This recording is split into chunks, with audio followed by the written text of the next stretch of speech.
সংসদ কোনো চায়ের আড্ডাখানা নয়। সংসদ এটা কোনো চায়ের আড্ডাখানা নয়।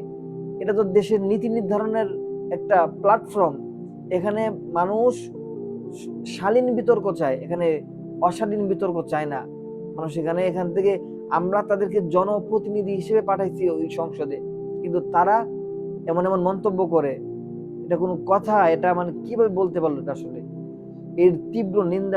বিষয়টি খুবই দুঃখজনক, মনের কষ্টে বলতে হচ্ছে। আসলে বাংলাদেশের, এদেশের যেখানে নীতি নির্ধারণ করা হয়, আইন প্রণয়ন করা হয়, যেখানে এদেশের সবকিছুই নির্ধারণ করা হয়, সেই সংসদে বসে যখন একজন এদেশের জনপ্রতিনিধি, বয়স্ক বয়োবৃদ্ধ মানুষ যদি এরকম নারীদের ব্যাপারে কুরুচিপূর্ণ কথা বলতে পারে, কুমন্তব্য করতে পারে, সেই সংসদে বসে যদি এরকম কথা বলতে পারে, তাহলে এর বাহিরে কি পরিমাণ করতে পারে, এর বাহিরে সংসদের থেকে বের হয়ে কি কি করতে পারে, কি কি করা যায়, এটা আসলে মানুষ এখন বুঝতে পারে অটোমেটিক।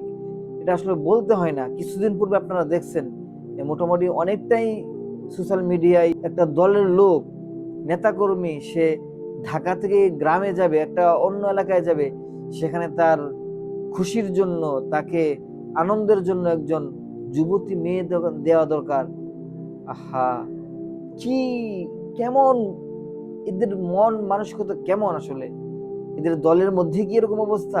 এই যে বৃদ্ধ মানুষ, তিনি যে সংসদে বসে এরকম একটা কুরুচিপূর্ণ মন্তব্য করলেন, এটা আসলে মোটেই কাম্য নয়। এটা সংসদ কোনো চায়ের আড্ডাখানা নয়। সংসদ এটা কোনো চায়ের আড্ডাখানা নয়। এটা তো দেশের নীতি নির্ধারণের একটা প্ল্যাটফর্ম। এখানে মানুষ শালীন বিতর্ক চায়, এখানে অশালীন বিতর্ক চায় না মানুষ। এখান থেকে আমরা তাদেরকে জনপ্রতিনিধি হিসেবে পাঠাইছি ওই সংসদে, কিন্তু তারা এমন এমন মন্তব্য করে। এটা কোনো কথা? এটা মানে কিভাবে বলতে পারলো? এটা আসলে এর তীব্র নিন্দা এবং প্রতিবাদ জানাই। এই ঘটনার তীব্র নিন্দা এবং প্রতিবাদ জানাচ্ছি।